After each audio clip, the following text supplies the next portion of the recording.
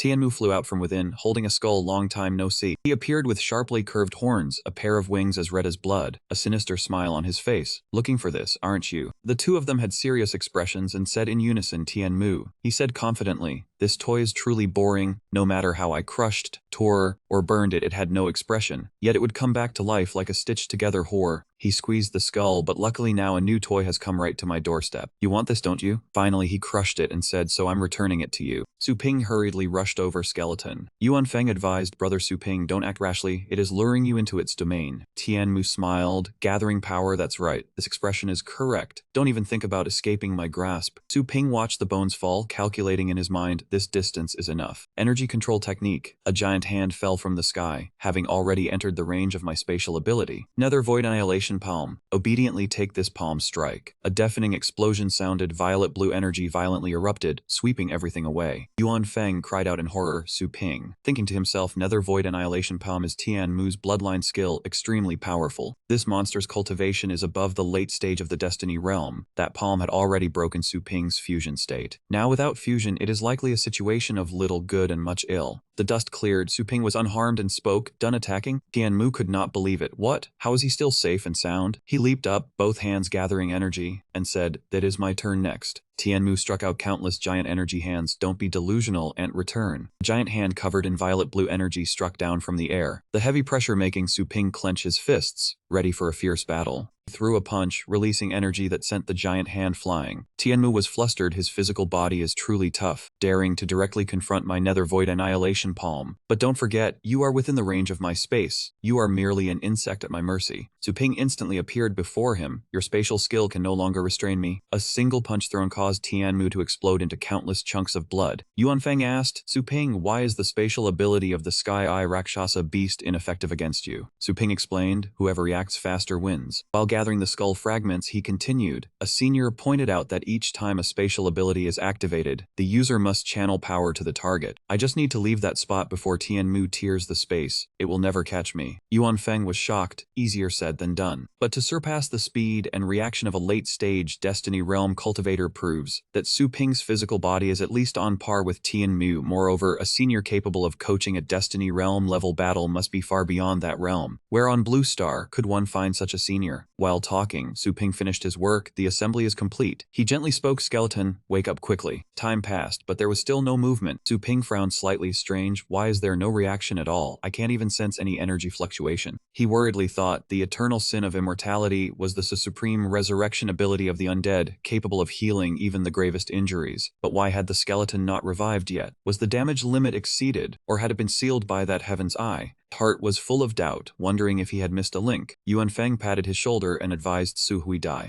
Purple lightning bolts tore through the sky, a terrifying energy converged, and a sound echoed. A huge figure appeared, and Yuanfeng was horrified. He had miscalculated. It was the heaven's eye. Why was it still not dead? Su Ping also exclaimed, was this its true form? Its form was twice as large, its waves of energy more ferocious. It opened its mouth and sneered, you trash dare to return to my territory to die. How ridiculous. He gently placed his hand on the cold skull, softly calling skeleton. Then, he said it was a companion who had been through life and death with me. Countless beautiful memories flooded his mind. Su Ping stood up, gathered energy and shouted, I will absolutely not abandon it. A heavy darkness surrounded it, and it laughed loudly, interesting. Wait until you fall into my hands. I will make it so you cannot live, nor die. Just as the stalemate was happening, a huge sound echoed, shaking the space. Yuanfeng was bewildered, the ground was shaking. Su Ping seemed to sense something and spoke, no, this thing is like, that sound continued to echo. And he spoke up, that is the sound of a heartbeat. A massive pulse echoed out, enveloping all three. The air seemed to freeze. The heaven's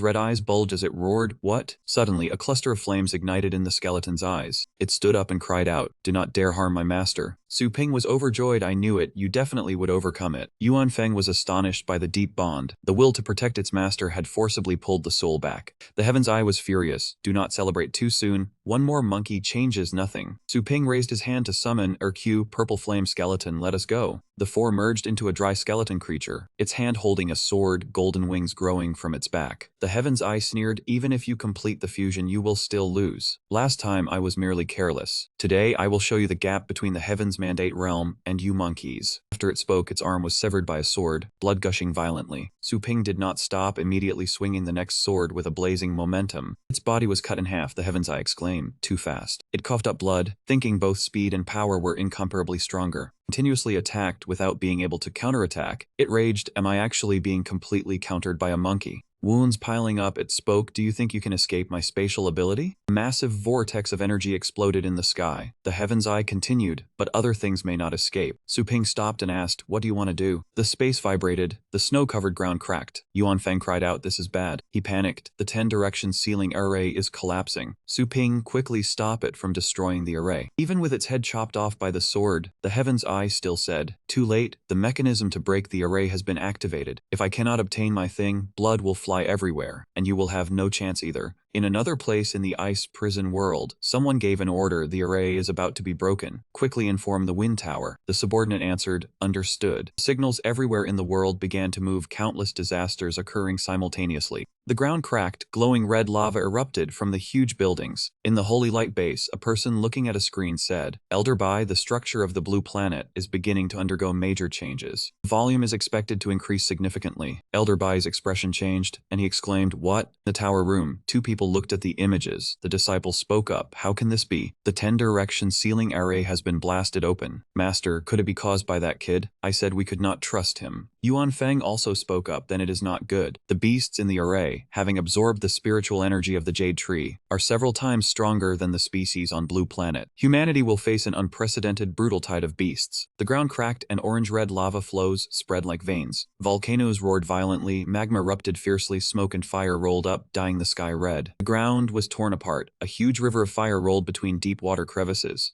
a blazing red light burning the space. Yuan Feng and Su Ping appeared on the surface. The bracelet on his arm suddenly glowed with a spreading blue light. On the projection, Elder Bai spoke. Su Ping, the volume of the blue planet has increased several times. Ling Yu called out, brother, several large-scale beast tides are approaching our base. He replied, it is a long story. Let me return to Longjiang first. Yuan Feng was shocked. Are they the beasts from the formation? Then our base is in danger. Both summoned their pets, and he said, Su brother, we part ways here. Each return to defend our homeland. He cupped his hands, may fate allow us to meet again. At the Longjiang base district, everyone was engaged in a fierce battle, slaughtering endlessly. On the city wall, Du Huang shouted, hold the line. Absolutely do not let the demon beasts flood into the base and harm the people of Longjiang. Rian swung his sword, its light tearing the space, beasts roaring. Tianlin stood on a green dragon, a giant sword held in its mouth. In the distance, a huge black shadow appeared. You insects. Huge monster attacked like a thunderbolt descending, easily crushing the majestic city wall. Countless stones fell, crushing people. Tianxiao looked up, a terrified voice rang out, Lu Quan. Ruyan could not believe it. How is this possible? Its volume is 10 times larger than normal. Du Huang took a deep breath. You will not take a single step into Longjiang. Attacked toward the demon beast, exploding with force, roaring in rage. Lu Quan was sent flying, crashing heavily onto the city wall. At that moment, a giant tail swung with a power that tore the air. Under the fierce sweep, both people were sent flying far away. Rian propped himself up with his sword and asked, Uncle Qin, are you alright? Du Huang replied, I am fine. But this demon beast is much stronger than a normal Hanhai Realm King beast, and it can even speak human language. Lu Quan's face was terrifying, too weak. The pressure felt when facing it was like facing the Baigan realm of the Heavens Mandate. As soon as it finished speaking, it attacked. Su Ping slashed with his sword, directly cutting the tail in half. Seeing this, Ruyan called out, Su Ping. Du Huang also spoke up, you have returned at the right time. Su Ping flew in midair and spoke, everyone go deal with the other demon beasts, let me distract it. Du Huang ordered, all soldiers, follow me to kill these demon beasts. Everyone answered in unison, understood. He immediately flew straight toward the direction where Lu Quan was roaring fiercely. Immediately after, countless giant tentacles simultaneously released streams of green energy, attacking violently like a storm. A shield appeared around Su Ping, blocking the exploding green attacks. He exerted his full power, exploding with pressure, shattering all the surrounding energy into pieces in midair. Afterward, he rapidly accelerated and charged straight at Lu Quan with lightning speed. A single sword slash came down, directly splitting the demon beast in two. Panicked beast horde roared and jostled each other as they fled. Du Huang happily opened his mouth. Lu Quan was eliminated in a single blow. The afternoon bees had retreated. The dust was thick. The wary army raised their weapons high and cheered in victory. Good, we have won. Seeing Su Ping return, Du Huang approached. You came back just in time. This afternoon's beast wave was terrifyingly ferocious. A step later and the consequences would have been dire. He asked, Uncle Qin, with a beast wave this big, why didn't the Wind Tower send any legends to reinforce? The old man shook his head. They said their numbers were limited, so they couldn't reinforce Longjiang. Su Ping asked again, no legends, is there any other support? Tianxiao spoke up. Other bases are all supplied with recovery water, pills, and secret treasures, but Longjiang gets nothing. Not only that, any base that has a branch of Su Ping's shop isn't supplied either. He suspected, could it be that someone in the Wind Tower is targeting us? Du Huang received news. Just now the Vice Tower Master announced a new order, requiring people from medium and small cities to relocate to the large central cities. Su Ping asked, does the order state where Longjiang must relocate to? Will the Wind Tower send escorts? He replied, we must move to Longjing. Du Huang continued, the Wind Tower says they are short on manpower, forcing us to move on our own, and only giving us 3 days, with the consequences on us if we exceed the time. Ruyan stood in the light of the setting sun, her face slightly sad but her eyes still firm. Cries of lament rose. In 3 days, without an escort, the migration will surely encounter beast waves. Below, a medic supported a soldier walking slowly and warily. A severely wounded soldier lay motionless, being bandaged. There are so many civilians. How can we possibly protect them all? Amidst the raging sea of fire, a little girl clutched her teddy bear tightly, tears streaming down her face in sheer terror. Seeing this scene, Su Ping's face was calm but his eyes held sorrow. He angrily stamped on the city wall and shouted, damn those greedy bastards. We'll hold our ground here. We're not going anywhere. The Longjiang base city was engulfed in smoke and fire, cannons roaring, shells tearing through the smoke screen. A soldier on the city wall fired a machine gun, cursing, die, you monsters, all of you. The monster beasts roared and charged through the dense hail of bullets, claws raised high, eyes blazing with ferocious red light. On the city wall, someone said, scouts have detected an extremely large beast wave about to attack. Another person ordered, understood, stand down. The mayor of Longjing worried. The more people flood in from other cities, the stronger the beast waves become. Even with Longjing's A-class defense line, it will be hard to withstand. As soon as he finished speaking, a questioning voice voice arose. Are you doubting the Vice Tower Master's strategy, huh? The mayor bowed his head, not daring to. The Supreme Commander of Zone A6, the Vice Tower Master, stroked his beard and said, I have dispatched over 100 titled level powerhouses and 4 legends here. Why can't we hold out? He glanced towards the fierce battlefield. The Blade Lord angrily turned his eyes to look at the group on the city wall. He blocked the demon beast before him with his twin swords and opened his mouth. Hold the line. Absolutely do not let those fiend beasts enter the city. The Vice Tower Master spoke up. The super large beast wave outside the city. No need to worry. Today I will go out and deal with them, ensuring no one is harmed. The mayor rejoiced. Thank you greatly, Supreme Commander. The Vice Tower Master changed his tone. But eliminating those cursed beasts will affect my secret treasures and divine weapons. The mayor replied, I understand the funds collected from the people and the treasures from the major families will be offered to you. A subordinate quietly asked, Vice Tower Master, do you truly wish to risk going out the city for these lowly people? He replied, what do you think I gathered so many titled powerhouses for? Looking at the Blade Lord group fighting below the city, he continued, naturally, it's to make them act. Protecting the nation is their duty. The Vice Tower Master's face showed contempt. That contribution amount was voluntarily offered by those lowly people. I didn't force them. Another person said, the number of legends for escorting relocations was never large to begin with. Now with all the titled powerhouses transferred here, what if other cities are destroyed? Will the Tower Master not hold you responsible? He replied ruthlessly, my master is only in charge of the 3 major zones outside of Zone A6. He doesn't have time for this. Besides, the world is in chaos. Sacrificing a few cities is normal. In another place, the Longjiang-based city, the streets were jam-packed with arguments echoing endlessly. In front of a shop, a middle-aged man said, how much longer do we have to queue? If I can't retrieve my contracted beast in time, I won't be able to leave the city. The young man beside him asked, it's full of beast out there now. Where are you planning to go?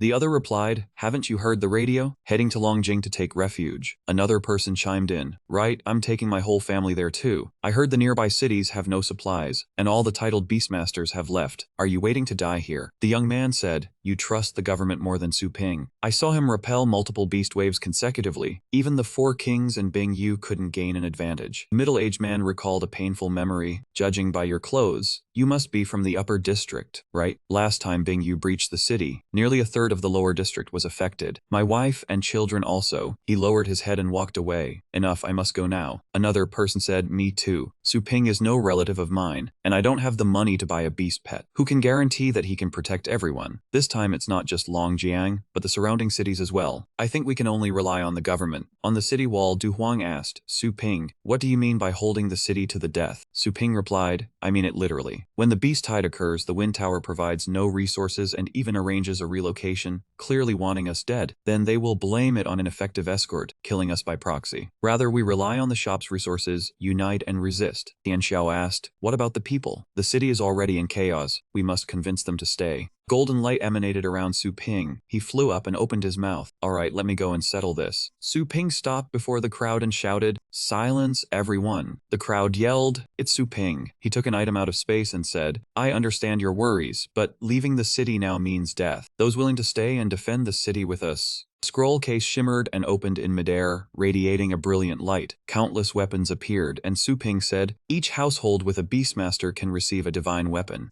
A series of swords shone brightly, floating in midair. The crowd stirred. They look amazing. At least high-grade secret treasures from the 9th tier and above, truly given for free. Does such a good deal exist? Su Ping replied, yes. During the Beast Tide period, anyone who participates in defending the city and killing ferocious beasts, in addition to the government's spirit coin rewards, I will provide a matching amount. Crowd grew excited. In other words, killing one ferocious beast gives double the bounty? Now I want to stay too. Same here. He continued, that's not all. The 3 great clans Tang, Qin, and Zhou will provide free cultivation methods and training services for beastmasters, helping everyone strengthen themselves to earn more. At this moment, someone asked, Su Ping, those with the beastmaster bloodline are few. What about those without money who aren't beastmasters? Su Ping replied, don't worry, I've already planned it out. All civilian families in the lower district will be relocated to the safer upper district. Industries controlled by the 3 great clans will provide living and working spaces. During this crisis, we must survive. It's not just about fighting. Logistics and production are also very important. Su Ping placed his hand on the shoulder of the person across from him. Everyone here is important. I will guide you through this crisis. If you trust me, please stay. Hearing this, the crowd smiled and looked at each other. I trust you. Su Ping is so kind. I swear to follow you through life and death. I'm not going anywhere. I'm staying in Longjiang. On the city wall, Du Huang praised. Su Ping truly has courage and spirit. For someone who has the entire city in his grasp like him, he truly has the strength to do these things. I really admire him. Tian Xiao also said, honestly, if it were me, I probably wouldn't dare to spend so much. But if successful, everyone's strength will greatly increase, the money in their hands will increase, and big business will flock here. Ru Yan worried, but this is sharpening the spear on the battlefield. Su Ping has a style of using resources to forcefully cultivate, but forcing many people to advance in a short time is difficult. Su Ping jumped back onto the city wall and said, a rapid, widespread increase isn't necessary. The key is to gather morale, to use them as a shield to absorb the shock when the beast tide hits. He explained his idea. I can teleport back and forth between my shops in the cities. At that time, I will act under the identity of a freelancer. Once I discover a powerful, ferocious beast in any city, I will teleport there to eliminate it. The rest of the rabble will be handled by the city defenders. Hu Huang opened his mouth. Reasonable. I didn't expect Su Ping to be so meticulous in his planning. On one side, Su Ping's bracelet beeped slightly. He looked at the message with stern eyes, a worried expression on his face as sweat dripped down his cheek. Seeing this, Du Huang worriedly asked, what's wrong? Did something happen? Su Ping spoke. The Longjing base city has been breached. They need urgent assistance. The Blade Lord is there holding the line. The Vice Tower Master and his group, their clothes disheveled, fled through the sky. On the ground, the massacred people cried for help. Legend Lords, go! Save us! Weren't you sent to protect us? Why are you abandoning us? Old Vice Tower Master opened his mouth. To stop this beast wave, we sacrificed 10 secret treasures and lost 5 contracted beasts. We have fulfilled our duty of protection. His subordinate also said, right, the lives of these lowly people aren't worth us risking our own. Amidst the sky-filling smoke and fire, a 3-headed monster beast led the fiend beast horde in a furious roar. The subordinate opened his mouth. Blade Lord, the Vice Tower Master, and the legends have all retreated. Longjing's fall is inevitable. Why are we still here holding the city? He propped his sword on the ground wearily and replied, precisely because those legends have fled. Titled powerhouses like us must stay all the more. Otherwise, what will the people do? Blade Lord continued, just hold on a little longer. He will definitely come. The subordinate asked, who is he? Just then, a demon beast charged towards them. He narrowed his eyes, raised his sword, and used all his strength to withstand the fierce attack. The subordinate noticed the sneak attack and cried out in alarm, Blade Lord, be careful. Suddenly, a blinding pillar of light descended from the sky, in an instant cleaving the beast's head off. From the void, countless trails of red light fell like blades, crisscrossing to form a destructive array that enveloped the battlefield. Chaos Star Reincarnation Slash. The subordinates were stunned to recognize that it was the Chaotic Star Reincarnation Blade of Blade Master. He smiled in confirmation. Blade Master looked ahead and saw a familiar pet, so he called out Skeleton. At this moment, Su Ping was calmly landing with Su Swamming. He opened his mouth to ask Senior Blade Master, what happened to all the people from the Wind Tower sect? He replied, the Deputy Tower Master and those few legendary figures had already abandoned the city and fled at some point. Seeing the devastation before him, Su Ping wondered if they ran, what about the citizens in the city? He gathered energy in his hand, deciding to deal with the horde of wild beasts first before thinking further. Su Ping charged forward, his fists blazing with brilliant golden flames, unleashing the demon subduing divine fist. A single powerful punch blasted all the demonic beasts away.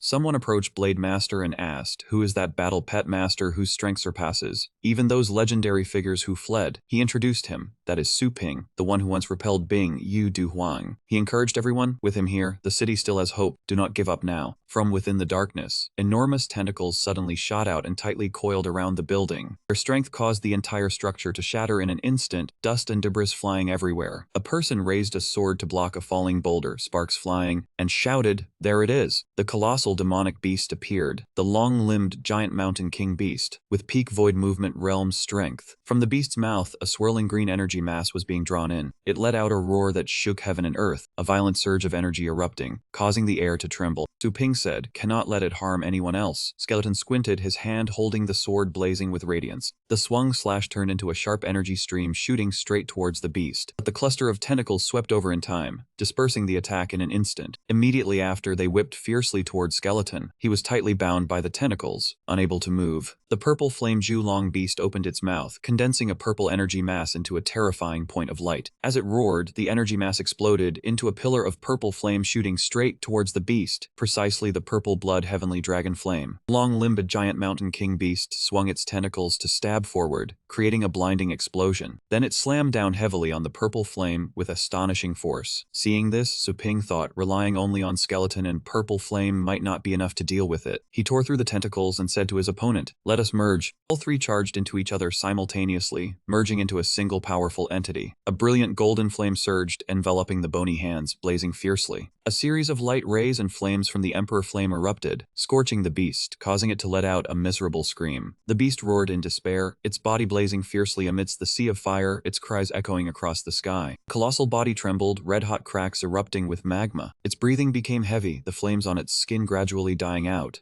At that moment, countless huge tentacles suddenly emerged from within the black smoke. They twisted violently, shooting out from the beast's body, tearing through the air and shaking the ground. The tentacles were like sharp black spears, in an instant piercing straight through the surrounding demonic beasts. They trembled, withered, and turned into skeletal remains. The beast's body gradually recovered, vitality surging back, flesh regenerating rapidly. Suping thought to himself, its tentacles can also absorb the life essence of wild beasts. Seems using just the Emperor Flame is not enough to destroy it. His fists were enveloped in energy, tearing through the wind and charging straight at the beast with astonishing momentum, turning into a pillar of fire striking the long-limbed giant mountain king beast. Emperor Flame, demon subduing divine fist. Enveloped in a brilliant golden light, it opened its mouth and screamed in agony and fury, the sound echoing across the sky. It was sent flying by the terrifying force, crashing heavily into a building behind, shattering the wall. The beast's body was torn from within, revealing a group of people. A commanding voice rang out, "Suping, stop." He was slightly startled, his eyes trembling as he spoke. "Deputy Tower Master." Blade Master beside him asked in surprise, "How did the Deputy Tower Master and his group end up inside?" He pleaded for help. "Suping, save us." Suping replied, "Deputy Tower Master, you guys sure know how to run. How the hell did you run into the belly of a wild beast?" Blade Master and his teammates felt fortunate to still be safe. Perhaps the beast had ambushed them outside the city and captured the Deputy Tower Master's group. Surviving was lucky, saving them would increase the chances of victory a bit. Suping had not spoken yet, so Blade Master suggested saving them. The Deputy Tower Master's group begged. These three legendary figures were all at the Sweeping Sea realm. Only Suping was at the Void Movement realm. They promised to go all out to help fight the beast tide if saved. Suping returned to his normal state and coldly asked Blade Master, "During this beast tide, what did the Deputy Tower Master's group do?" Blade Master recounted that initially there was a wave of beasts that grew increasingly powerful. The Deputy Tower Master had demanded huge benefits from the people, then hid in the city drinking, pushing over 100 battle pet masters out of the city to fight to the death. Blade Master angrily criticized. Suping clearly saw the beast's blood-sucking ability. His brothers were swallowed and lost control. Finally seeing the danger, the Deputy Tower Master's group fled. The Deputy Tower Master's group defended themselves, saying they had done their best. Otherwise this place would have been leveled. They even blamed Blade Master for poor command that let the beasts grow, and thought that a mere title holder dared to slander a legendary. Suping grew angry at the dirty deeds of the Deputy Tower Master, taking bribes and deserting. He asked Blade Master how deserting soldiers were dealt with. The Deputy Tower Master panicked and apologized, admitting fault for temporarily withholding supplies, begging to atone with secret treasures and star coins stored in a ring. What they did would normally warrant the death penalty according to the rules, but killing 4 legendary figures at once would be a huge strategic loss for our side. Suping grinned menacingly and asked Blade Master, "There is something you do not know. Right now the dead are far more useful than the living." Suping ordered Skeleton to prepare for execution. "I will make them serve the country with all their might." Suddenly the wild beast revived and unexpectedly knocked Suping away. It was not destroyed but regained its strength, continuing to fight. Suping quickly used large boulders to block in front. The wild beast fled in panic. Suping wondered how it managed to revive. Perhaps it absorbed the power of those legendary figures to survive. He shouted loudly, "Skeleton, chase it." Suping and Skeleton quickly pursued the long-limbed giant mountain king beast. The Deputy Tower Master, his face pale, yelled, "That's Sufello. We resisted this bloodsucking before. That bastard cannot beat you. If you want to hunt us down, I will give all my vital energy to the king beast for it to kill you." Hearing this, Blade Master was extremely angry, considering the act of fleeing and then aiding the enemy to be despicable, tarnishing the reputation of legendaries. The Deputy Tower Masters group then merged their strength into the wild beast, granting it a tremendous source of power. The Mountain King beast transformed its shape, its body covered in sharp spikes, looking extremely ferocious. It launched spiked tentacles towards Su Ping's group. Su Ping emanated a terrifying, gloomy power, shrouding the surrounding space in darkness. Everyone was panicked, not knowing what was happening. Why is the sky so dark? Is this Brother Su's ability? Suddenly, a pair of enormous blood-red eyes appeared in the sky. Everyone was horrified. What is that eye in the sky? The Deputy Tower Master was also in a panic, unable to see the path. Could this be a vision-depriving domain? Seizing the opportunity, Skeleton took advantage of the opening to cut off those tentacles. Next, he struck the three legs of the Mountain King beast, causing the beast to lose its balance. It caused him excruciating pain, making him lose his balance and fall to his knees. Vice Tower Master panicked and lost his composure. What was happening? This beast was being attacked and didn't react. Could his five senses be sealed? Before he finished speaking, they were slashed to death on the spot. Mountain King Beast was defeated, and the darkness dissipated. Was the battle over? The long-lost Mountain King Beast had been eliminated. Su Ping withdrew his eye, restoring the original light. He took the corpses of the Vice Tower Master group. The Blade Saint asked, Su Ping, what technique did you use to kill a peak virtual movement realm fierce beast, like it was a fish on a chopping block? Su Ping calmly replied, that was the recently awakened clan lord Divine Body. Everyone was overjoyed at the victory. The Wu tribe was a name they had never heard, sounding both ancient and mysterious. It must have been a powerful ancient race. Daozun, who would have thought you knew such formidable figures? Their joy did not last long, as other fierce beasts were still rampaging through the city. The Blade Saint had to return to the fight. Damn it, don't let your guard down. The beast tide isn't over yet. Su Ping approached, placed his hand on Skeleton's head, and chanted, Skeleton, Beast Soul Possession. He opened the system space using Beast Soul Possession to merge. He could choose one of Skeleton's pet skills, doubling its original power for use. Su Ping studied the skills on the system. Originally, Skeleton had learned the puppet art, able to enslave only one. After his combat power increased, he could enslave two. The puppet art transformed corpses into puppets that needed no rest, with an unlimited duration. After thinking for a while, he decided to choose the puppet art. If he used Beast Soul Possession to enhance it, he could enslave the 4 members of the Vice Tower Master group. Su Ping transformed, appearing in an intelligence-type beast soul form. Everyone was surprised by Su Ping's different form. What does this senior intend to do? He said earlier that the dead are more useful than the living. Could it be? He immediately unleashed the skill. Puppet art. The souls of the Vice Tower Master group were separated from their bodies. You little beast, you will not die in peace. Even as a ghost, I will not let you off. Su Ping sucked out their souls. He directly incinerated them all. You want to be ghosts? You are now nothing but puppets obeying orders. Stop dreaming. The soulless corpses were controlled by Su Ping. You are servants of the people, and will fight until your bodies rot. The crazed fierce beasts charged forward, opening their mouths full of sharp teeth, lunging at them like projectiles. The Blade Saint, standing nearby, trembled and hurriedly asked, Su Ping, are you sure this is all right? Su Ping dispelled the soul ghost form, returning to his human state, and replied firmly, absolutely. Not giving Daozun long to worry, the ghost of the Vice Tower Master took a running start and leaped high into the air. From the air he drew a formidable sword, his hand wrapped in the skull of a fierce beast. He swung the sword straight ahead. Just one slash demonstrated power not to be trifled with. This attack was his ultimate skill, the Myriad God-Devouring Void Sword. A single slash laid the rampaging fierce beasts out in a heap. This was the legendary secret technique of the Vice Tower Master. He had never used it before when dealing with demon beasts. The other 3 legendary ghosts were no pushovers either.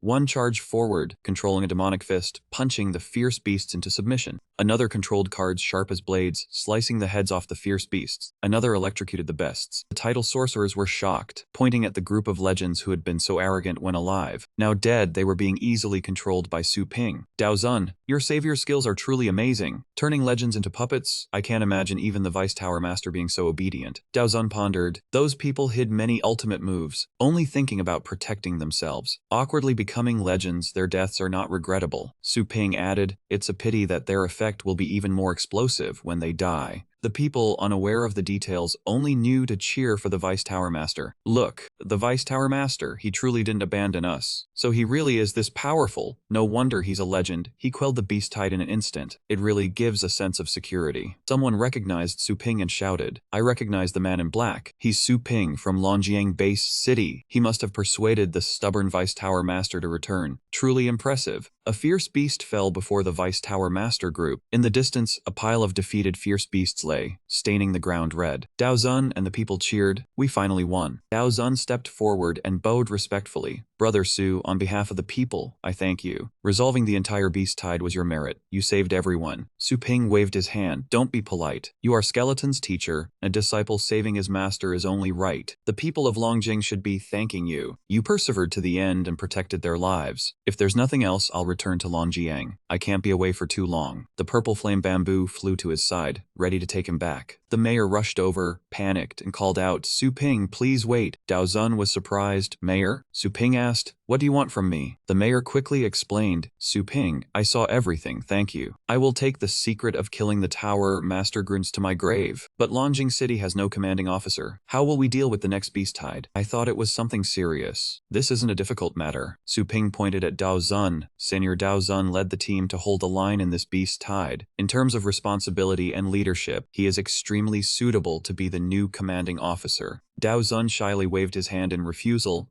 Su Ping is joking. I'm just a title level, inexperienced, and lacking in strength. Su Ping reached out towards the ghosts of the Vice Tower Master Group. From their bodies, a brilliant golden light emanated, all converging into Su Ping's hand. He handed 4 rings, floating in his hand, to Dao Zun. These are the storage rings of the Vice Tower Master Group. The legendary tier treasures inside should greatly boost your combat power. The authority to use these 4 legendary puppets is now yours. It should be enough to handle the next crisis. The image of the Vice Tower Master Group flashed through Dao Zun's mind. There is also the blood money he extorted from the people. Please transfer it to the citizens of Longjing City. Dao Zun accepted the 4 rings. Thank you, Su Ping. Since you trust me, I will certainly fulfill my duty. The mayor hesitantly asked, Su Ping, you've given all the benefits to us. Don't you want anything? Su Ping helplessly replied, of course I want everyone to live. If you all die, who will come to my place for battle pet training? Dao Zun understood the mayor felt guilty, so he suggested, Su Ping, open a branch in Longjing. The citizens will support the business, speeding up the formation of a battle pet trainer army. The mayor and I will handle things here. You won't need to spend a cent. Su Ping found it agreeable. That's fine. If something goes wrong here, I can teleport over. He waved goodbye. Then I'll have Ling Yu contact you. She handles the branch operations. I'm off. The people waved in unison as the purple flame bamboo spread its wings in the sky, and Su Ping leisurely departed. The scene shifted to the Wind Tower, where the Nightfall Mountain headquarters was located. The space there was a single, pure white of snow. A federal starship was hovering in the sky. On it, a voice sounding displeased came from the Wind Tower headquarters. Where is your tower master? The annoyed person was Instructor Fang of the Starry Sky Realm. Yet they only left 2 Ocean Ripple Realm legends to receive us. Yuan Tian honestly reported, Instructor Fang, the 4 major regions of Blue Star are facing a great beast tide calamity. The Vice Tower Master is stationed in the Ailu region, and the Tower Master is busy defending the other 3 regions. He truly has no free time. Tu Xian, sitting nearby, smilingly poured tea. Instructor Fang is absolutely right, we've been poor hosts. He bowed and offered Instructor Fang a cup of tea. This is a Star Path brew I've aged for 300 years. It is my apology to you. Instructor Fang said nothing, only snorted. He took the teacup and sipped. Though it cannot compare to the wine of our planet, it is considered a rarity on this backwater planet. Yuan Tian stood up, reached out, and pointed towards the door. Instructor Fang, the chosen seed candidates for this round have all arrived. We are just waiting for your selection. Yuan Tian spoke as he followed Instructor Fang, who was carefully evaluating the seed candidates before him. He stopped in front of Yuan Linlu, reading fluently. Bone age 18, cultivation level grade 9 beginner, possesses scorching yang power within, a naturally born battle body of the flame system seed candidate, good aptitude, barely qualified for admission. He glanced at the young man beside him. This one, bone age 20, cultivation level grade 8 peak, possesses ice hand energy within, a naturally born battle body of the freezing ice system seed candidate, mediocre aptitude, needs further potential testing. Instructor Fang then announced. The rest, Yuan Tian, standing far away, whispered to inquire about the Vice Tower Master's news. There's a distinguished guest now. Didn't I tell you to notify the Vice Tower Master to return quickly? The subordinate whispered, reporting to you, sir. The latest news. The Vice Tower Master and the 3 accompanying legends were killed by a virtual movement realm fierce beast in Longjing base city. Hearing this, Yuan Tian was shocked in disbelief. He hurriedly confirmed, killed by a virtual movement realm fierce beast. The subordinate confirmed, that's right, but that fierce beast was killed by Su Ping, preventing a greater disaster. Yuan Tian frowned. Su Ping, based on the Vice Tower Master's cultivation, he absolutely could have been killed by an ordinary virtual movement realm beast. Could it be? Instructor Fang had somehow appeared behind the two, and his question startled them. How old is this person you mentioned who can kill a virtual movement realm demon beast? Yuan Tian hurriedly reported. Instructor Fang, he is 18 years old this year. Instructor Fang asked in surprise. Only 18 and can kill a virtual movement realm beast. This is definitely an excellent seed candidate. He smiled broadly and immediately ordered, quick, contact that person immediately for an interview. The scene shifted back to Su Ping. As soon as he returned, Du Huang excitedly came out to greet him. Su Ping, you're finally back. How did things go in Longjing? Su Ping replied calmly, it's handled. He asked Du Huang, Uncle Qin, you seem so anxious. Did something bad happen in Longjiang City? The man did not hide it. There's bad news, but there's also good news. Su Ping replied, tell me the bad news first. Du Huang then explained. After you left, several base cities with branch stores encountered beast tides. As it happened, a few legendary rank battle pet trainers passed by and repelled the beast tides. He pointed inside. Those legends are resting in the store, waiting for you. Su Ping smiled. Is this kind of good news considered bad? Then just how good is the good news? Du Huang happily announced. The good news is from the Wind Tower. A top-tier famous academy from the Interstellar Federation has come to Blue Star for recruitment. They have taken a liking to your talent and specifically named you for an interview. Su Ping was puzzled. Blue Star is a border planet abandoned by the Federation, and a famous academy comes here to recruit. What cultivation does the recruiter have? Are there Destiny Realm powerhouses? Du Huang waved his arms and legs excitedly as he explained, this time it's Sumi Academy, a top academy within the Federation. I heard the lowest ranked recruiting teacher is already at the Destiny Realm. There was also a certain mentor Fang whose strength surpassed even the Tower Master. He was a legendary Starry Sky Realm powerhouse. Hearing this, even Su Ping could not suppress his astonishment. Su Ping rejoiced, thinking that having a Federation expert's assistance would be a great help. He quickly told Du Huang to contact that mentor. Du Huang immediately pressed the watch on his wrist to connect. The image of Mentor Fang appeared before the two of them. He asked, are you Su Ping, who killed the Void Realm demon beast at Dragon Banner? Su Ping confirmed. Mentor Fang said with satisfaction, young man, your aptitude is good. Are you willing to join Sumi Academy? If you agree, you will be able to choose resources, and I will personally guide you, so you can reach the Starry Sky Realm soon. Su Ping did not accept immediately but asked, if you are a Federation powerhouse, why don't you act to save Blue Planet from the beast tide that is slaughtering innocents? Mentor Fang replied seriously that, according to Article 300, Clause 1000, they were only responsible for recruitment and could not interfere in internal planetary affairs. Su Ping frowned. I don't understand those clauses. I only ask one question. Can you act to save Blue Planet or not? Mentor Fang recited the regulation again. According to Article 300, Clause 1000, we are only responsible for recruitment and cannot interfere in internal planetary affairs. Su Ping said indignantly, your compatriots are in danger. Does your heart not stir at all? With just a single Starry Sky Realm expert, you could suppress the beast tide. Mentor Fang still recited the same regulation coldly. Su Ping flew into a rage, pointing at him and cursing. You bastard, you only know that one line. And you still want to invite me to some dog academy? I'm not going. This kind of dog academy wouldn't even be stepped into by a dog. Tian Xiao and Ru Yan stood outside the door, witnessing Su Ping pointing directly at Mentor Fang and cursing him out, and they were both stunned. Both of them were horrified, not expecting him to dare to curse a Starry Sky Realm powerhouse. That was a realm one had to surpass the destiny of a legend to reach. Just thinking about how that man might get angry made their legs tremble. Mentor Fang saw the screen in front of him suddenly go dark and frowned. Sui Xian frantically checked. What? That brat Su Ping? He and Yuan Tian were stunned, not expecting anyone to dare hang up while talking to Mentor Fang. How many people spent enormous resources just for a meeting? Yet Su Ping had hung up after only a few sentences. Yuan Tian quickly said in his defense, Mentor Fang, please understand. Perhaps the signal was disrupted by the beast tide. Mentor Fang waved his hand and grumbled, a country bumpkin is a country bumpkin. Even such a great opportunity is not cherished. Enough, the selected seeds are chosen. Come aboard with me. The starship continued its journey, shooting across the sky. Very quickly, the modern starship flew out of the atmosphere, leaving Earth behind. Yuan Linglu stood by the window, looking into the distance. Grandpa, I'm going to a grander stage, she said determinedly. Su Ping, I will definitely surpass you. Just stay on Blue Planet and wait for my fame to spread far and wide. It turned out that the one who hung up was not Su Ping, but Du Huang. He pressed so hard that the screen of his watch shattered completely. Tian Xiao stepped forward to change the subject. It was really a coincidence. Their signal wasn't good. Meanwhile, Du Huang and Ru Yan secretly signaled each other. Tian Xiao glanced at his own device, and it seemed there was also a notification. Quickly opened it and saw, the Northern European zone has been wiped out. Su Ping was surprised. What? Tian Xiao was stunned. It's confirmed. The billion people of Northern Europe are all gone. That area was protected by the Wind Tower Master. Su Ping said urgently, the subsequent beast tides will only become more ferocious. If we don't increase our defenses, the other stronghold cities will share the same fate. Du Huang understood and immediately went back to report the news. Su Ping racked his brains in thought. Previously, tides rarely had king beasts, but ever since the 10 directions celestial lock formation was broken, each wave had several king beasts. The strongest humans only had wind grade 9 combat power. The disparity in strength was far too great. He turned to ask Joanna, do you have any way to help wind grade experts level up? Joanna replied, of course. The legend you speak of is merely the first step of cultivation. I myself possess dozens of types of divine fruits that can help the weak shed their mortal bodies. Su Ping was overjoyed. Dozens of types. I really asked the right person. Tell me the details. She said coldly, a waste of breath. Knowing them would be useless to you anyway. She reached out to the sky. Your planet lacks spiritual energy. You cannot grow divine fruits. However, I do have one type that can help a wind grade master ascend to legend in your hands, but the price is very high. He swallowed his saliva and asked, what price? Joanna said, this fruit helps one avoid the heavenly tribulation, but one's ultimate aptitude will decrease, locking them forever at the legend you speak of. Su Ping was surprised. The price is to stay at legend, without having to undergo the heavenly tribulation? Joanna nodded. That's right. Eating it means you can only be an ordinary legend, someone people will ridicule behind your back. She teased him mischievously. What's wrong? Afraid of losing face now? But Su Ping quickly snatched the divine fruit. Thank you, rich lady. How many more do you have? Joanna said helplessly. Are you insulting me? How could I carry much of this kind of trash? Besides, didn't you hear what I said earlier? Su Ping replied, what you call trash is a height most people can't reach in their lifetime. I'm sure many wind grades who have no hope for legend will crave this. I could even hold an auction for it. Joanna asked curiously, I remember you people usually tame other creatures to fight. If they become legend, wouldn't they need corresponding pets? My shop has sea-sweeping realm king beasts. We can sell those after they level up. Su Ping's eyes lit up. What other good stuff do you have? Show me. Joanna set the condition. 1 void realm demon beast, 1 employee accumulation point. Su Ping understood immediately. I knew it. There's no such thing as a free lunch. So this is what you were waiting for. The system screen appeared. The store owner has assigned a task to employee Joanna. Requirement. Acquire 40 void realm demon beasts. Reward. 40 accumulation points. For the greater good, Su Ping had no choice but to order the system to go to the Demigod Ruins Temple. Joanna cheerfully clicked to accept. The spatial door opened and the two of them stepped inside. Stepping through the door, they arrived at the Demigod Ruins land. A massive angel appeared behind them, bowing respectfully. Your Highness, I have been ordered to greet you. Joanna commanded, take us to the Divine Abyss to select 40 Void Realm Demon Beasts. Subordinate waved his hand and opened a golden gate. Yes, Your Highness. He led the two to the Divine Abyss, introduced it. This is the largest prison in the Demigod Ruins land, holding evil divine races and demon beasts. The demon beasts chosen here are all outstanding in combat tactics within their grade. You won't need to spend effort training them. Su Ping looked at the savage demon beasts trapped behind the iron bars. That's true. Compared to the beasts I arduously captured in other breeding grounds, these are far superior in both combat power and aptitude. Worth it. Joanna commanded, drag them out. The angel obeyed. Yes. He reached out forward, and dazzling rays of light enveloped the dark space. Countless different demon beasts appeared before their eyes. Please take a look. Su Ping thought to himself with satisfaction. Truly, the divine race. Even Joanna's servant could easily control so many ferocious void realm demon beasts. Joanna asked smugly, well, are you satisfied with the aptitude of these demon beasts?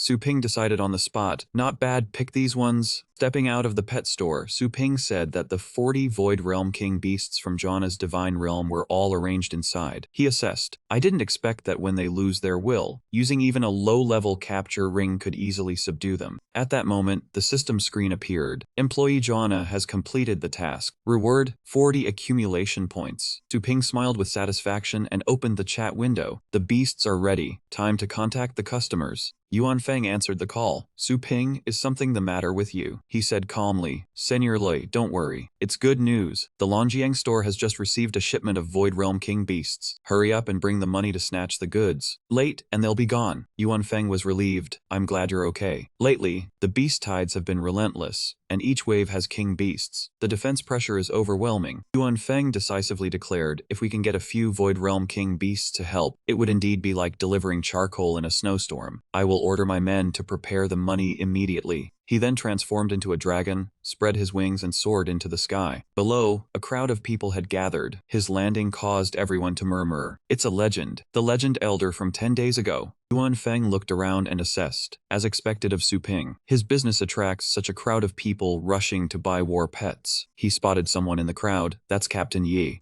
Yuan Feng approached. Captain Yi, why is everyone here? Yi Wuxia was surprised. Old Li, you came too? He lowered his voice. It's shameful to say. After the 10 directions celestial lock formation was broken, our group scattered, and we encountered an endless beast tide, though not as ferocious as the one inside the formation. Yi Wuxia recalled, but the numbers were astonishing. We slaughtered them for days and nights on end, but in the end, we still couldn't kill them all. He looked at Yuan Feng and concluded that the only option was to find a nearby base city to take temporary shelter. Unexpectedly, he found Su Ping's store there and was invited over. After listening, Yuan Feng understood the situation. Right then, Su Ping walked out of the house and declared, since everyone is here, I will officially begin the Void Stage Battle Pet Trading Fair. Su Ping started the introduction, stating that there were a total of 40 Void Stage King Beasts inside. He calmly explained each item. Simply touching the beast catching ring would allow one to feel the King Beast's aura, and the device would also display the corresponding pet's information. At that moment, someone hurriedly said, let me take a look. This one is called the Fisher Earth Dark Shell Beast. Sing brought out the pet, stunning everyone. The aura was too powerful. This was truly a Void Stage King Beast, its overwhelming strength radiating even through the screen. He smiled kindly and said, that's right. If you're interested, it's a simple transaction of money for goods. Everyone replied in turn that one would need to be an Ocean Tide Stage Battle Pet Master to control a Void Stage King Beast, and that they were only here to broaden their horizons. Just then, Yuan Feng's group entered, and everyone present bowed respectfully in greeting. Yi Wuxiu silently assessed the situation. The Void Stage Legends of the Wind Tower each only had 1 or 2 king beasts of the same rank, with the rest being Ocean Tide Stage. He was astonished that Su Ping had brought out 40 for sale at once. It was truly unbelievable. At the same time, the screen displayed the Fisher Earth Dark Shell Beasts information. Dark Shell Bloodline, Early Void Stage Rank, Skills Dark Shell Charge Earth Rift Claw, and Rocky Rampart, along with the price. Wen Wei's voice rang out, a God Realm bloodline. Though I've never heard of it, this beast's aura is much stronger than an ordinary king beast. I dare not imagine how powerful it is in actual combat. Yuan Feng was startled by the stats he saw. It was a king beast with peak void stage cultivation. At that moment, Yi Wuxiu and Wen Wei spoke in unison. Su Ping, I'll buy this one. How much is it? Su Ping was surprised. You spotted it at a glance. Why not choose more? The attack methods of a few might not suit your abilities. The price is at the end of the document. It's all written there.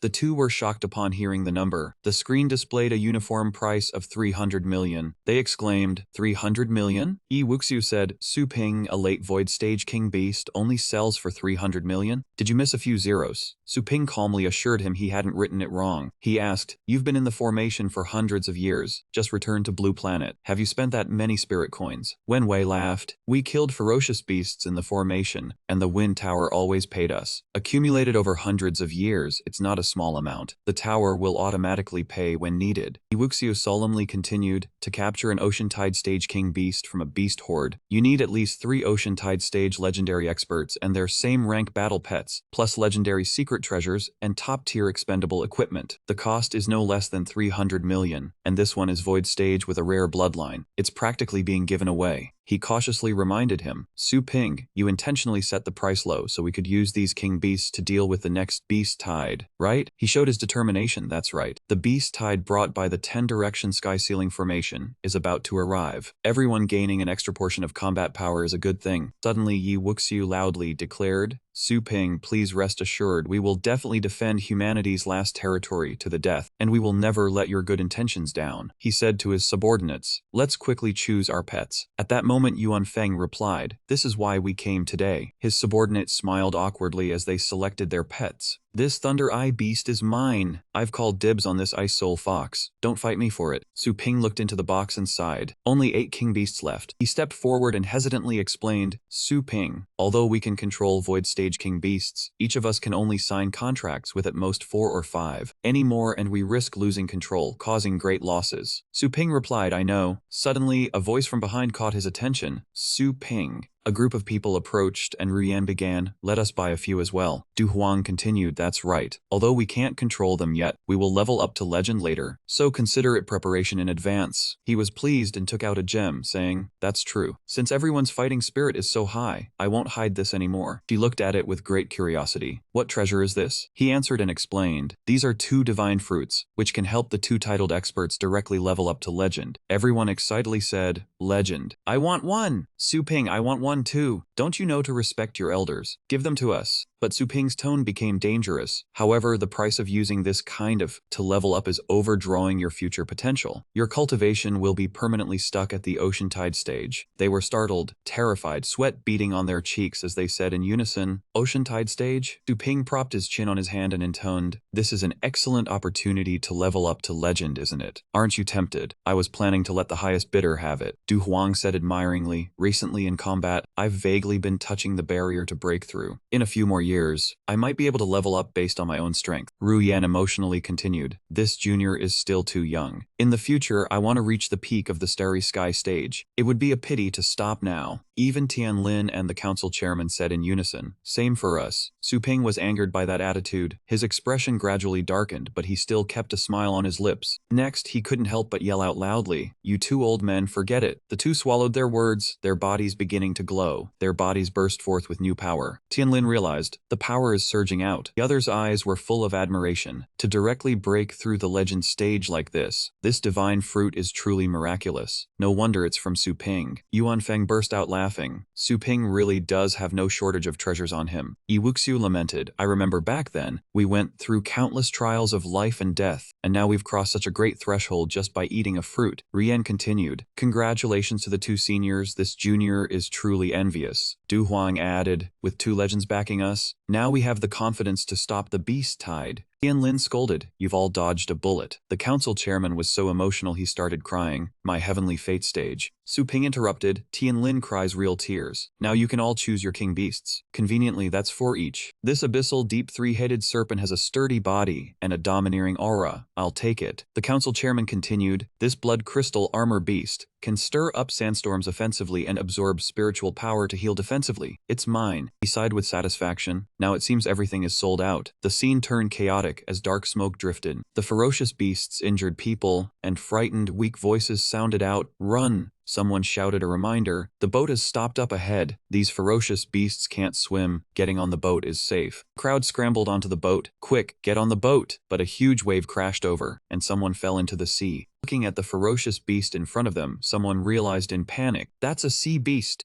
They floundered on the water's surface, leaving only panicked screams. So terrifying. How can there be so many ferocious beasts in the sea? In the end, blood filled their entire space. Damn it, we're surrounded, don't eat me! The scene shifted to warm sunlight, falling on the Wind Tower headquarters. Someone looked up at the globe model and assessed. Northern Europe fell less than a day ago, and the Western Sea region has already suffered serious damage. How is this possible? How could the large region personally defended by the Tower Lord himself end up like this? Someone replied, after the 10-direction sky ceiling formation was broken, Blue Planet's spirit energy became several times denser than before. This wave of ferocious beasts is of unprecedented strength, coupled with the sea beasts joining forces with the land beasts. Even the Tower Lord finds it difficult to fight on multiple fronts. Shahuan couldn't help but curse, the sea regions, damn the Sea Emperor. 1,000 years ago, he signed a pact with the first Tower Lord, promising never to invade the land forever, and now he dares to break his word. Finally, everyone spoke in unison, Tower Lord, how should we respond? The screen echoed with Yuan Feng's voice as he immediately issued an order, summon all legends to assemble here. That moment, Su Ping's group appeared before them. Yi Wuxiu spoke with great respect, Tower Lord. He clasped his hands and began, to mobilize us from base cities thousands of miles away. What is this about? Yuan Feng agreed, adding, that's right. We train soldiers and strengthen defenses every day. We truly cannot afford to be away. His gaze turned cold as he looked back. What good does being proactive do now? Yuan Feng's even tone startled him. If the 10-direction sky ceiling formation hadn't been broken, how could there be such a powerful beast tide? His voice continued, "In my view, the destruction of Northern Europe and the critical situation in the Western Sea region must be laid at your feet." Suddenly, Su Ping angrily said, "You old bastard butting in with your cursing. A cowardly old man like you, hiding outside enjoying a peaceful life, still has the nerve to talk to us." He carried his anger as he cursed. "We persevered and defended inside the sky-ceiling formation for hundreds of years. The monster corpses we killed are piled up like mountains. We have never uttered a single word of complaint. If it weren't for the wind tower cutting support and supplies of spirit materials every year, the monsters wouldn't have had the chance to fish in troubled waters. Don't think just because we keep quiet, we're easy to bully. The ones who should be examining themselves are you." Sui Xian took a sip of wine carelessly. "No matter how you put it, this formation has already been broken. You people must take responsibility for this matter." Yi Wuxiu was furious, his hands clenched into fists. "Sui Xian, if it weren't for our group protecting you back then, you would just be a groveling titled wastrel that anyone could bully." His voice deepened, and a murderous aura radiated around him. "Oh, got your wings now, so your words are tougher too." He burst out laughing. "Want to exterminate the wind tower? Count me in." Yuan Feng spoke up to interrupt. "I didn't call you all here to argue. Su Ping, don't add fuel to the fire. In the current situation, every legend present here has a responsibility." Su Ping frowned and retorted, "It's clearly the department you're in charge of protecting that didn't do a good job." Exposed, he coughed lightly. "That's not important. There are two issues now. First, I will use Throne Mountain to build a spatial tunnel to move the refugees from the Western Sea region to the Asia continent. But we need a team of legends to stand guard and defend against the land beast tide." Yuan Feng firmly instructed, "Legend Yi, you will lead the old team and Su Ping to handle this matter." Yi Wuxiu respectfully accepted the order. "Your subordinate will not fail this mission." Upon hearing this, he asked with doubt, "What is Throne Mountain?" He hesitantly explained, "That is the Tower Lord's mount with a heavenly fate stage cultivation, well versed in spatial rules. Although not skilled in combat, it has the power to move mountains and drain seas. If even Throne Mountain has to go on a mission, it seems the situation truly is not optimistic." Yuan Feng continued, "Second, the sea monsters from the deep sea are incessantly attacking the Western Sea region. A second team of legends is needed to garrison the coast to prevent the spatial tunnel built by Throne Mountain from being attacked by a pincer movement and destroyed. Legend Yuan, Sui Xian, you are responsible for this." Sui Xian accepted the order. "Your subordinate obeys." Just as everyone receiving their orders, Su Ping's attention wandered again. He received a call from his student, "Teacher, I have successfully restored the binding contract. Using it when signing a contract with a battle pet allows the pet to share increased combat power with its master." Upon hearing this, Su Ping praised him. "You did well. Next, we have a great battle in the Western Sea region, and we happen to need this." Suddenly a sound of "It's over" came from the other end of the line, and the call was cut off. Yi Wuxiu sensed something was wrong and asked, "Su Ping, what's the matter?" Su Ping calmly instructed, "There's a major incident in the Holy Light Base city. I have to return immediately. Senior Yi, please go to the West Sea District first. I will come later." Yi Wuxiu and Yuan Feng agreed, telling him to handle his personal affairs with peace of mind as time passed quickly. This time, in the Holy Light Base city, at the research center of the Tianlong Academy, a tense battle was underway, with smoke and fire all around. A monster shaped like a dragon ferociously lunged forward to bite and tear right behind Ling Tong. She nervously typed on the keyboard while glancing at the Iron Thorn Earth Dragon beast behind her. A severely injured person used his last bit of strength to urge her, "Run quickly," is full of those ferocious beasts. Ling Tong gritted her teeth and urged, "Hurry up," and then received a notification that the progress of copying the contractual technique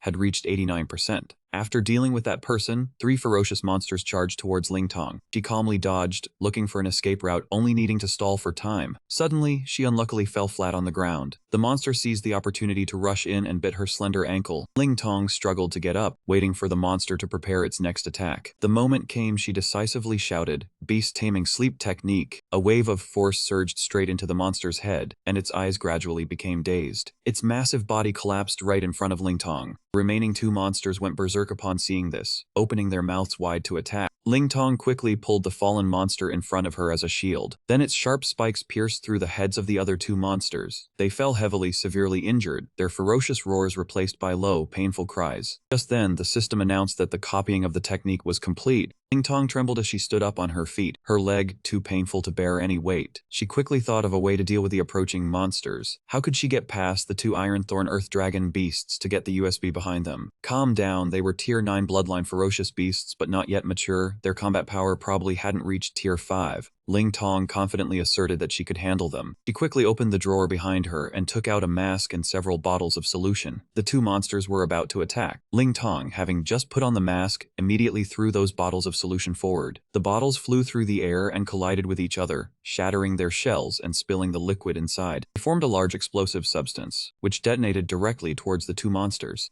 After the explosion, the two monsters fell flat with abnormal foam appearing on their bodies. Ling Tong took off the mask, satisfied with their miserable state. Mixing these two reagents created a powerful explosion in acid, the thing the Ironthorn Earth Dragon beasts feared most. They probably wouldn't be able to move for a while. Thinking everything was done, the two monsters still stubbornly and wildly roared despite being covered in wounds. The roaring made Ling Tong dizzy. She frowned and held her head. What were they roaring about? The ground trembled strangely, making Ling Tong unsteady on her feet. She suddenly thought of a possibility. A huge eye full of pigment was staring wide open upwards. Could they be calling the Mother Dragon? At this moment, in the West Sea District to the west, the final dispersion point had not yet fallen. From all directions, the shadows of ferocious beasts converged here. On the other side, a group of wolf-like ferocious beasts was leading the attack. On this side, Yu Wuxu led the command and had already joined the battle. He ordered the area ahead to be cleared, freeing up space for the main tower master, Zuoshan, to build a space tunnel. The group responded in unison, and Yu Wuxu's ferocious beast fiercely spat a fireball that incinerated everything, heaven incinerating Lion King. Madame Hui was not to be outdone, ordering her ferocious beast to freeze the surrounding monsters. Watch me, Frost Soul Mist. Ziming laughed heartily upon seeing this. I'm joining in too, mysterious armor charge. Jin Shui and Yuan Feng were anxious about being overtaken, shouting to leave some for them. Afterwards, their ferocious beasts appeared simultaneously, Sky Thunderthorn and Fisher Earth Storm. Both ferocious beasts joined the battle, combining to form a tremendous power that swept away everything around them. On the city wall, the guards excitedly and emotionally called this the legend of the A6 district. They cheered amazing. Even though there were king beasts among the ferocious beasts, they were still no match. Great, we are saved! At the same time, the ground beneath the city wall suddenly lifted. The soldiers panicked and fled, shouting earthquake. Could it be ferocious beasts attacking? No? Look quickly. In front of the city wall, a ferocious beast taller than the wall appeared, yawning as if it had just woken up. Everyone asked in astonishment what kind of monster it was. Was it an enemy? They didn't know, but why did it look as innocent and cute as a baby? Iwuxu turned his head to reassure the soldiers. Don't be afraid, it's one of ours. It will help everyone leave here. The ferocious beast then sat down heavily on the ground, looking exhausted, leaving the crowd speechless. It just lay flat after being mentioned. Everyone wondered, what's wrong, Mom? On the other battlefield, Iwuxu swung his sword and slashed the monster's body in half. He jumped down beside the corpse of the monster he had just felled. His hand tightly gripped the spike on its body. Then, using his strength to lift it, he shouted towards one direction. Look here. As he spoke, he fiercely threw the monster he had just killed forward, yelling loudly. Here's your favorite thing. Zuoshan, the ferocious beast that was just sitting tiredly on the ground, immediately perked up. It jumped up and snatched the monster that Yi Wuxu had just thrown to it. The soldiers panicked at its jump, worrying that its enormous weight would level the city. But that terrible thing didn't happen. The beast balanced on its two front legs, causing no destruction or dust. Everyone was astonished. A creature weighing over 100 tons falling from such a height only made a noise like a normal jump. What kind of divine ability was this? The ferocious beast happily devoured the monster. It stood up seriously and cast a spell on the hole it had just dug. The hole suddenly emitted a strange light and force. Everyone was still dazed, not understanding what had happened, when Yiwuxu came to explain. Listen up, everyone. He stood solemnly before the crowd and said that was a teleportation tunnel, leading to the A6 district. Please immediately line up and enter. Someone will be there to receive you at the other end. Another location, the West Sea District, East, Coastal Defense Line. Near the shore, steel barricades and heavy combat vehicles were arranged for solid defense. In a room within the base, a soft voice spoke, Sui Jian. Yuan Feng frowned and asked the person drinking in front of him, what do you know about the Sea Emperor? Sui Xian's face was flushed red from alcohol. He paused upon hearing the question. The Sea Emperor. His memory rewound to the past, when the monster was just a colossal skeleton, just a broken-boned dog defeated by the first-generation Tower Master 1,000 years ago, beaten so badly that the entire sea area evaporated. Back then, the monsters were so afraid of that power they knelt before humans. The entire sea race knelt before the first-generation Tower Master, swearing never to step onto land, and had to pay tribute with undersea resources every year. Yuan Feng was a bit suspicious and pressed on. Then why did they dare to tear up the truce agreement? Are they no longer afraid of the first-generation Tower Master? Sui Xian was a bit intense, replying with a mysterious look in his eyes. The first-generation Tower Master has been missing for many years. I fear he has long since passed. The current situation is very dangerous. He also predicted the Tower Master needs our reinforcements, and the Four Kings might have already acted in secret. Yuan Feng exclaimed in shock, "The Four Kings." At that moment, the sound of the sea waves outside crashed heavily in a strange way. A strangely shaped tail appeared. That tail slammed down hard onto the spot where Sui Jian and Yuan Feng had just stood, knocking them both backward. The dust was thick. Yuan Feng clutched himself and got up in pain. So it has finally arrived. The thing that had just injured the two was a monster with sharp, thorny horns on its head. Surrounding it were countless small monsters, the despicable sea race. When the monsters surged up, the soldiers immediately assumed combat readiness and opened fire in unison. Everyone poured fire into the swarm of monsters that had climbed onto the shore, shells flying thick and fast. Sui Xian and Yuan Feng prepared themselves to join the fray and merge again. A man loudly reminded them not to let their guard down. Yi Wuxiu raised his hand and shouted. The beast tide had only temporarily retreated and could erupt again at any moment. The West Sea Zone, the last evacuation point on the continent, required a thorough inspection of the corpses for any ferocious beasts that had not yet stopped breathing. A team member looked up from below and called out, "Captain, the last group of refugees has been evacuated." Seeing this, Yi Wuxiu praised them, saying that area was under Suyan's group's defense. Suddenly a bell rang. He immediately descended. The crowd, seeing Yi Wuxiu, surrounded him and called him captain. As soon as he landed, he quickly announced that they had received an urgent distress call. Sui Xian appeared with a bruised and battered face, begging for help, saying the Sea Tribe had prepared in advance and the eastern shoreline defense was about to collapse. "Legendary Yi, please save us." Hearing this, both of them darkened their expressions. The Legendary frowned and said, "Save you? Weren't you quite aloof before, even mocking us? Where is your face now to come begging?" Seeing they were unmoved, he knelt down abjectly. "I know I was wrong. I spoke nonsense before and shifted the blame. Please, for the sake of old ties, forgive this ungrateful wretch. Please come reinforce us one last time. If you delay any longer, we cannot hold out." Yi Wuxiu was not moved at all and stated clearly, "Listen, Sui Jian, this is no paradise for you to drink and revel, but a wasteland where the beast tide lurks like a hungry tiger. An ambush could devour you at any moment. In this chaotic and dangerous situation, even if we didn't notice the distress call, or did notice, but couldn't answer due to battle, it would be perfectly normal. When we return to report, the Tower Lord will reward us for completing our mission. As for you, you will not only die in the belly of a beast, but also bear eternal infamy. But without you, there would be no me. Since I have heard this call, I, Yi Wuxiu, will not sit idly by and abandon you."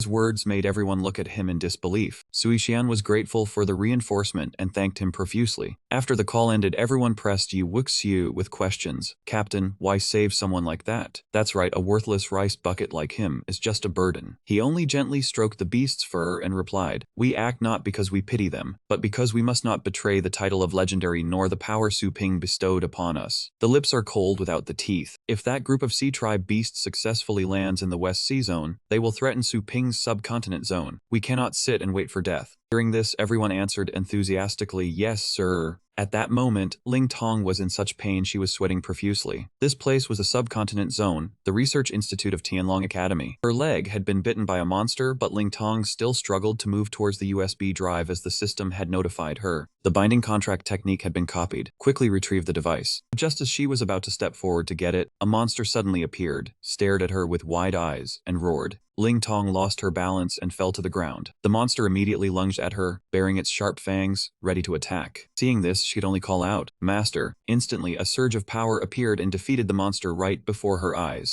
Ling Tong squinted and saw that it was her master. Su Ping quickly approached and said, "Sorry, I'm late. I never expected the Saint Light-based city, with its A-grade defense rating, to be breached by the beast tide to this extent." As he drew near, he noticed her leg was injured. But Ling Tong didn't care, only saying, "Master, the USB." "The USB is still in the computer. Inside is the completed copy of the binding contract technique." Hearing this, he quickly pulled out the USB and then scooped her up. "You've worked hard," Ling Tong replied with satisfaction. "Being able to help Master is my greatest honor." Su Ping carried her onto the dragon to move to a safe place. "Hold on a little longer. We're almost at Ru's branch. It will be safe there." But as they moved, he sensed traces of spatial rule power. From that space stepped out a monster. As soon as he saw it, he recognized it as the Heavenly Eye Rakshasa beast. Seeing the small monsters around, it began grabbing and eating them nonstop to boost its strength. The sight puzzled him. "I chopped this guy's head off. How is he still alive?" Ling Tong also felt its terrifying aura. This is no ordinary beast king. Could it have stepped into the heavenly fate realm? "Master, Master, it's eating the elite contracted beasts trained by the city to heal its wounds. We must stop it. Seeing Su Ping, that monster said displeasedly, "You again. Last time you ruined my good deed. I didn't get to show you my ultimate move. This time I'll let you taste the power of the heavenly eye killing pupil." Before it could strike, Su Ping used shadow to swallow the surrounding space. What is this shadow? What's going on? I can't see anything, can't sense anything. Where did that damn man disappear to? Suddenly a figure appeared before him, sword in hand. He slashed the monster dozens of times with his sword, making it cry out in pain. Why? My limbs won't obey me. I can't move anymore. Seeing this, Ling Tong couldn't help but exclaim, "Amazing! A heavenly fate realm fierce beast can't even release its rule power, and is left at the mercy of being slashed." Su Ping then explained that was Skeleton using Incarnation Reincarnation Blade to chop this thing into a pool of blood before absorbing its core. This time, he must completely finish off the culprit who destroyed the 10 Directions sealing array and annihilated many base cities. Suddenly, a change occurred within the pool of blood. The object slowly rising was the crystal core of the heavenly eye Rakshasa beast. Skeleton immediately rushed over to grab it. Seeing this, the heavenly eye Rakshasa beast hurriedly spat fire to stop it, but it was too late. Skeleton had already crushed the crystal core with its bare hand. Immediately after, Skeleton erupted with power. The system displayed a notification. Skeleton has devoured the Lord Heavenly Eye Rakshasa beast. Combat power increased by 1922. Skill upgraded from Ring Flash to Rakshasa Flash. Seeing this, Su Ping was surprised. Skeleton's combat power broke through from the peak of the Hanhai realm to the Void Movement realm. Ring Flash has also evolved into the unprecedented Rakshasa Flash. It was originally a movement skill to approach enemies, but after devouring the Heavenly Eye Rakshasa beast, it grasped spatial rules. Could Skeleton also be able to use spatial power? That made him smile with satisfaction. Not bad. Afterwards, at the Saint Light Base City, at Rue's branch, he landed carrying Ling Tong and placed her on a chair to treat her leg wound. The wound is a bit deep. I haven't studied medical arts. I can only use spirit power to stop the bleeding and disinfect. Wait for me here, she replied. Yes, master. After stopping the bleeding, he turned and walked away, pondering. I remember the Saint Light Base City is Elder Bai's territory. He quickly called Elder Bai. The elder answered. Su Ping. Earlier Tianlong Academy was shrouded in darkness, followed by intense spirit power fluctuations. Is that you? He replied. Yes, I just dealt with the Heavenly Eye Rakshasa beast. Someone's injured. Please send someone to my shop to take care of her. I have other matters to attend to. Hearing that Su Ping had dealt with the Heavenly Eye Rakshasa beast, the elder and everyone were astonished. What? You already dealt with it? Immediately, Elder Bai commanded. Cancel the legendary level summon order in the subcontinent zone. Order all titled beastmasters to set out immediately, blockade the streets, and handle the remaining beasts. Differentiate between fierce beasts that invaded from outside and demonic beasts that escaped. Bring water-type battle pets to extinguish the fires. Seeing the elder didn't care about the injured person, Su Ping said angrily.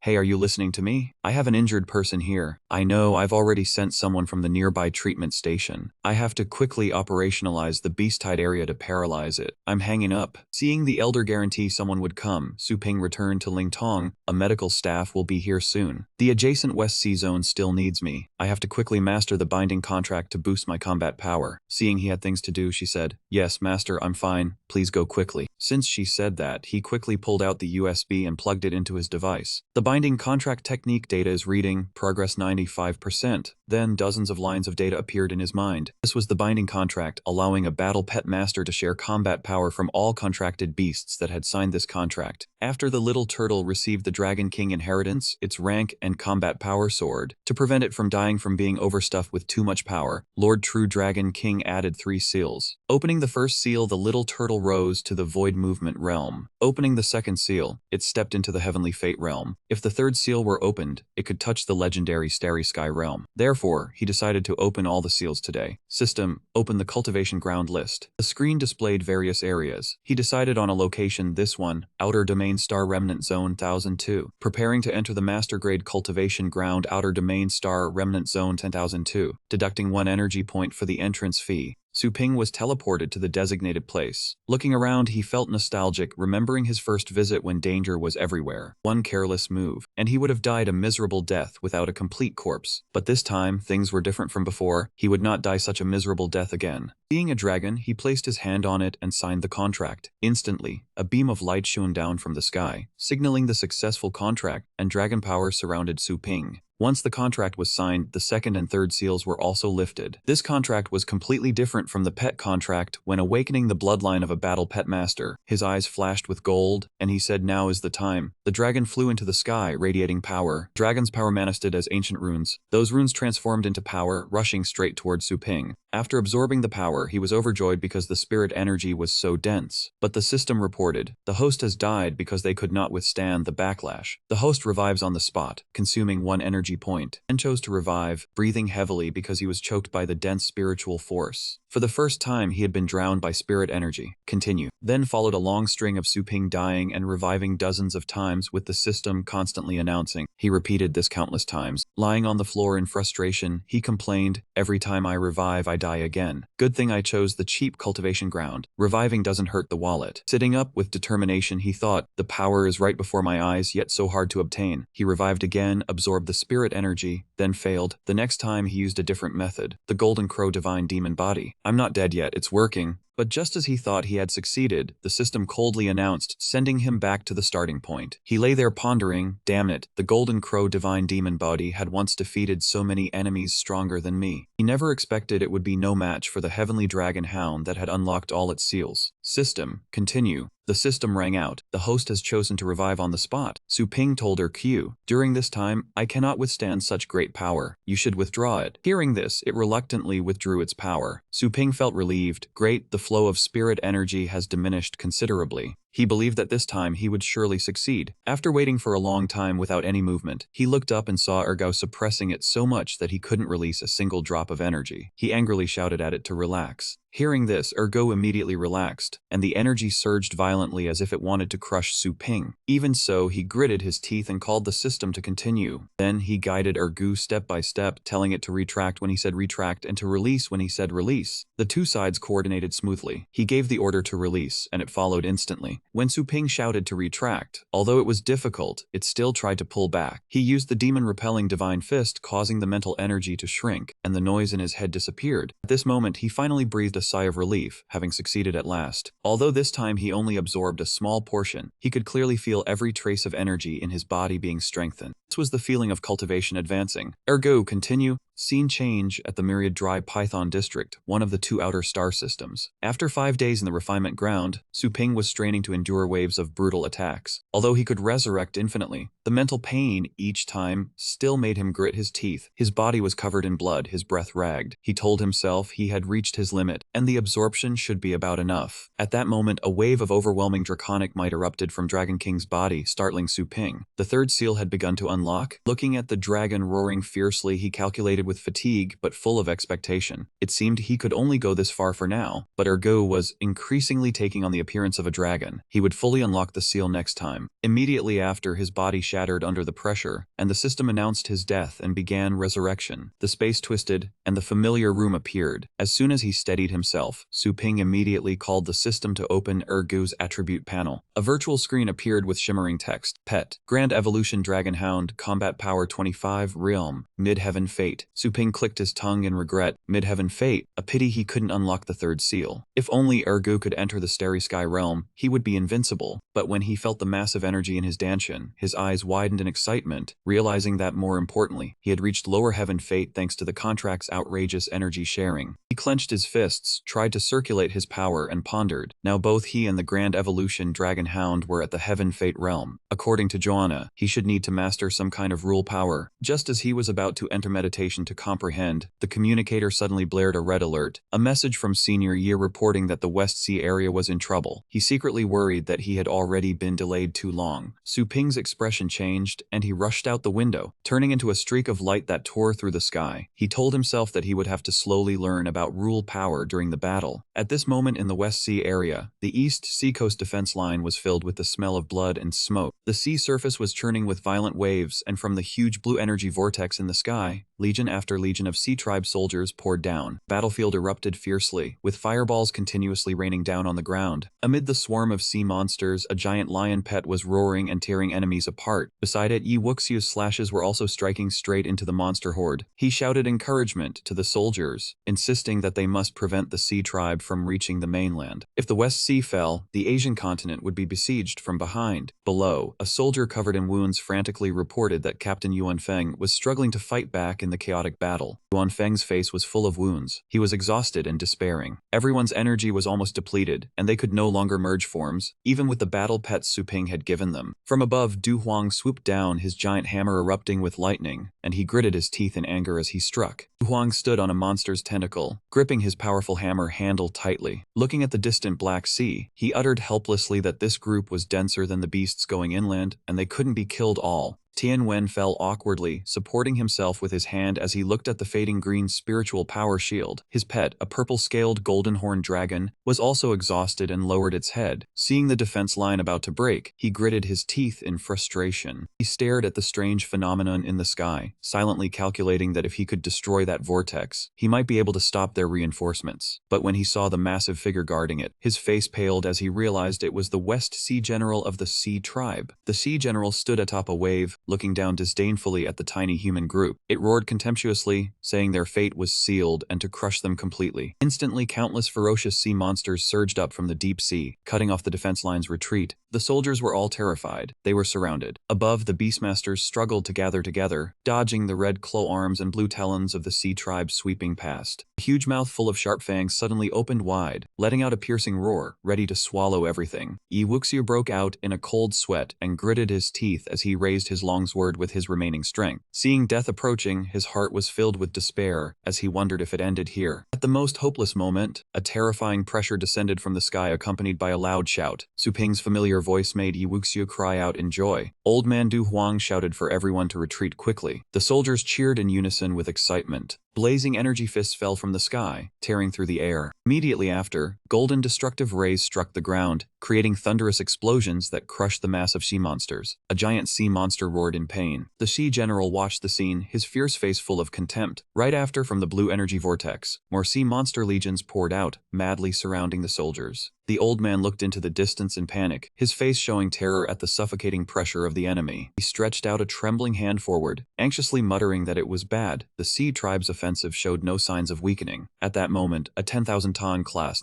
nuclear star cannon finished calibrating its target. A destructive beam hundreds of meters wide descended from the 9-layered clouds straight onto the sea surface. The attack shattered the Sea Tribe's reinforcements right before their eyes. Multiple wild beasts were simultaneously attacked. A crack appeared on the ground along with glowing red lava. Several careless wild beasts fell in. A terrifying power made the sea general tremble. He exclaimed in shock, "Who is it?" From within the dazzling light of the explosion, a figure slowly walked out, his imposing aura spreading fear among the sea creatures. It was the human prodigy. He opened his eyes and looked straight down at the deep-sea kingdom, roaring out his name, Su Ping. Scene change. On the West Sea surface, the fierce battle between him and the sea general erupted violently, with red energy beams shooting down into the surging waves. Below, the sea general stood motionless with arrogance, his arms crossed, taunting the direct attack on his blue energy vortex. He stood proudly amidst the waves, disdainfully moving a finger slightly. The general swung his trident fiercely, controlling a massive water vortex to surge up and counter the blazing attack. The collision emitted a strange screeching sound, with white foam flying everywhere. From within the dazzling flames, Su Ping appeared with a sharp silhouette, his golden eyes burning with killing intent locked onto the general below. He used the waves as a perfect bullet shield, seeing the destructive flames blocked by the liquid barrier. The soldiers frowned and said he used seawater to block the shots. Even so, the system continuously announced that the power output had surged to 150%.